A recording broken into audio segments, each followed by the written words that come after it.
Hi, welcome to Sala stories.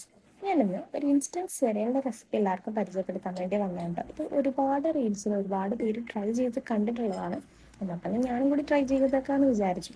അപ്പോൾ ഇതിന് വേണ്ട ഇൻഗ്രീഡിയൻസ് എന്ന് പറയുന്നത് നമ്മുടെ കാഷ്യൂ നട്ട്സ്, അതുപോലെ ബദാം, പിസ്ത യൂസ് ചെയ്യുന്നവർക്ക് പിസ്തയും യൂസ് ചെയ്യാം. എനിക്ക് ആ ടേസ്റ്റ് ഇഷ്ടമില്ലാത്തതുകൊണ്ട് ഞാനത് യൂസ് ചെയ്യുന്നില്ല. പിന്നീട് വരുന്ന പോഹ, അതായത് നമ്മുടെ വെള്ള അവലില്ലേ, അവൽ തന്നെ വെള്ള അവൽ.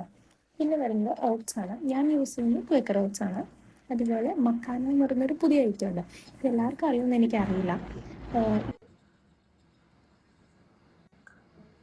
വൈറ്റ് കളറിലായിരിക്കും. അത് ഞാൻ ഓൾറെഡി റോസ്റ്റ് ചെയ്ത് വാങ്ങിയത് കൊണ്ട് റോസ്റ്റഡാണ് വാങ്ങിയിരിക്കുന്നത്. അത് ഞാൻ റോസ്റ്റ് ചെയ്യുന്നില്ല. ഈ പറയുന്ന ഇൻഗ്രീഡിയൻസ് എല്ലാം നമ്മൾ ഓരോന്നോരോന്നായിട്ട് റോസ്റ്റ് ചെയ്തിട്ട് മാറ്റി വയ്ക്കുകയാണ് ചെയ്യുന്നത്. ഇതിന് മുൻപ് ഞാനിത് പരീക്ഷിച്ചിട്ടുണ്ട്. അത് സക്സസ് ആയതുകൊണ്ട് വീണ്ടും ചെയ്യണം. അപ്പോൾ ഞാൻ ഒരു ബൾക്കായിട്ട് ഞാൻ ചെയ്ത് വെക്കുന്നില്ല, കുറച്ചേ ഉള്ളൂ. അപ്പോൾ ഇതെല്ലാം കൂടെ റോസ്റ്റ് ചെയ്ത്, ഇതാണ് മക്കാന. ഇതെല്ലാം കൂടെ റോസ്റ്റ് ചെയ്തിട്ട് നല്ല ഫൈനായിട്ട് നമ്മൾ പൊടിച്ചെടുക്കണം. മിക്സിയുടെ ജാറിലിട്ടിട്ട് നന്നായിട്ട് പൊടിച്ചെടുക്കണം. ഇതൊരു ഇൻസ്റ്റൻറ്റ് സെറിയൽ ആയതുകൊണ്ട് തന്നെ നമ്മൾ അടുപ്പത്ത് വെച്ച് ബോയിൽ ചെയ്യേണ്ട ആവശ്യമില്ല. ചൂടുവെള്ളം മാറ്റി വെച്ചിട്ട് അതിലേക്ക് ഈ പൊടി ഇട്ട് കൊടുത്ത് നന്നായി മിക്സ് ചെയ്ത് കൊടുത്താൽ മതി. പ്രോട്ടീൻ റിച്ച് ഫുഡാണ്. എല്ലാ കുഞ്ഞുങ്ങൾക്കും ഇഷ്ടപ്പെടും. കുഞ്ഞു പിള്ളേരുള്ള അമ്മമാരൊന്ന് ട്രൈ ചെയ്ത് നോക്കിയിട്ട് കമൻറ്റ്